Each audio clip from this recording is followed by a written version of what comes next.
Mga ka-vlog, so may video for today mga ka-vlog. Tayo ay magkukuting-ting ng motor kung paano maglinis. So yan, gagamitan natin ng towel na hindi masyado magaspang. At ito yung nalinis na, so kailangan natin siya dudublihan. At saka na natin siya lalagyan box pagka talagang wala na yung mga puti-puti. Kasi pagka hindi nyo ito pinunas, kung makikita nyo pagka nagpalinis kayo sa mga karwasan, pagka nalagyan nila ng ano yan, ng wax, wala na yan, dumi na yan, nandun pa rin. So kaya kailangan mas maganda kayo na maglinis kung may time kayo. So yan, hanggang dito naman sa shock, ilulusot nyo yung ito yung ilulusot nyo yung sa shock, yung pagpunasin yan, iikot nyo yan, iikot nyo sa shock kasi kung saan nagkakang yan para yung shock likod na shock, malilinis yan. Nakita nyo mga ka-vlog, umiikot siya pababa, pataas. Yan, kita nyo, malinis siya. Kasi mga ka-vlog, ang shock, pagka hindi nyo siya lilinis ang ayos, dyan magkukos yung mga bubuhangin. Madali masira ang shock. So kita nyo, malinis na siya. Saka nyo siya lalagyan ang wax factor nito. Kasi ang paglilinis ng motor natin, huwag nyo iasa sa mga palinisan kasi hindi naman sila maayos maglinis. Mas masarap tayo pag tayo masipag, sinisipag yan. So ito naman, kukunin nyo rin yung towel, and then ipapasok itong kanto yan, tapos hihilahin nyo rin. Kita nyo may mga dumi-dumi ang singit. Yan. Yan mga ka-vlog, kung paano maglinis ang shock. Iano nyo dito ang towel sa bawat siwang na to. Yan. Ipalulusot nyo. Kita nyo, lusot siya, di ba? Isa nyo hihilahin. Yan ang tamang paglinis ng shock. Kasi kung maglilinis ng punas-punas lang sa babo, hindi matatanggal. Yan. Huwag natin ito iasa sa mga karwasan kasi hindi talaga maayos sila maglinis.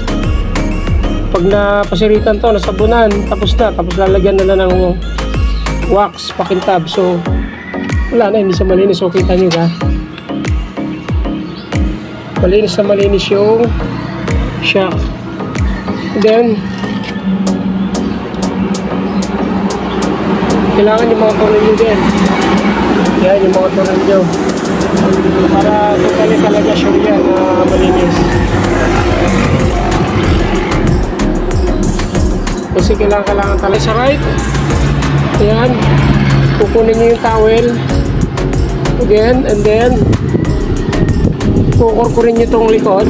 Kumuha kayo ng mahabang towel kasi pagka ang atin lang ilinisin nyo, nakikita lang sarap pala, hindi malinis. Sakita nyo siya gumagapong pababa. Yun. Ganyan ang tamang paglinis ng shock.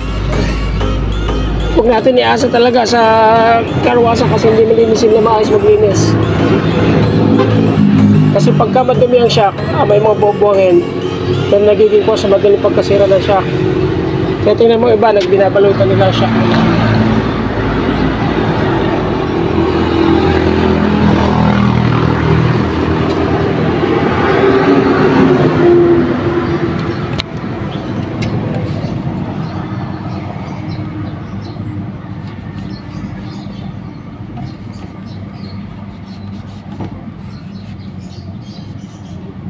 Saka na natin siya lalagyan ng wax para makintab. O yan, malinis na siya. Then kailangan pagka nalinis nyo siya, kasi ang sabon madaya yan, alam mo malinis na. So atin na naman siya babalikan kasi yung mga puti-puti yun ay yung hindi na natanggal.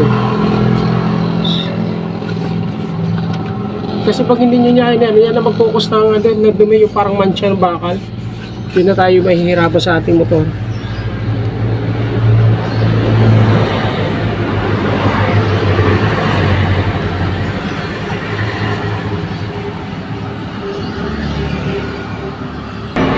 Yan, kita nyo, malinis na. Makintab na ulit siya. Yung na-shock natin, malinis siya ng pinaka tigas na paglinis ng shock. Huwag tayo tamarin sa ating mga motor kasi yun ay ating ginagamit araw-araw. Kailangan masipag tayo. Masipag tayo sa paglinis. Yan ang technique dyan. Kita nyo mga kablog, makintab na oh. Huwag tayo masa palagi sa wax. Wala yun. Pakintab lang yan pero ang dumi nandun pa rin. So dudublihin natin, kukulangkahin natin ng towel. Okay. Gawin natin sa taas is kukotahin ng towel. Gaganinin natin siya. Para makuha yun, yung kita nyo, wala na. Yun, wala na. Para wala yung mancha dun sa sulok. Kasi total hindi naman naaalis yan eh. So kaya yun, palagi tayong gagawa ng basahan. And then ganito.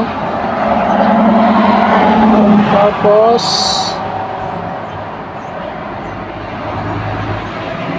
ganito rin. Yan ang tamang paglinis. Ganito lang ang paglinis mga kablog ha. Kukunin nyo yung basahan, then igaganito nyo sa ating mags. Yan ang tamang paglinis para nakukuha yung ilalim. Kasi hindi naman talaga ito total na nalilinis. Yan, ganyan ang gagawin nyo. Kukuha kayo ng magandang basahan na. Yung malambot lang ha, para hindi matangos.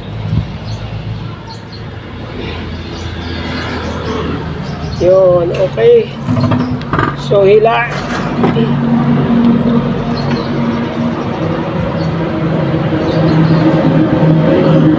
Pagdating naman sa mags, ganito ang gagawin natin. Kasi tapos na natin linisin yung gitna. Yan. Tapos syempre ang ilalim. Yan ang huwag natin kaliligtaan dahil ang malaga yung mga sulok-sulok. Para magaling, palaging malinis yung ating motor. Towel natin mga kablog, meron tong meron na tong meron na to siyang matte black na pampakintab. Yun. Bakit na siya makintab na oh. Yun. Yan, nakintab niya na. Tubig pa. Itong mahirap dito, kailangan natin ingatan na huwag malagyan ng tubig.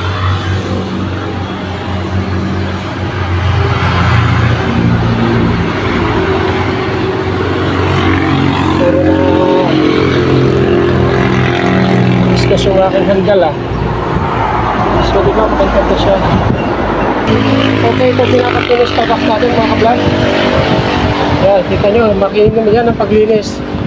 So, malinis na siya. Para sure na malinis yung mga singit-singit niya. Ayan ang tips ko sa mga tamang paglinis ng motor. Kailangan yung mga nasa sulok, kaya ating dudukutin. Salamat po sa panonood nyo sa aking live at pa-subscribe naman ng Rondy Vlog. Yan ang tips ko sa tamang paglinis. Maraming salamat sa panonood. God bless po. Pa-subscribe naman po. Thank you.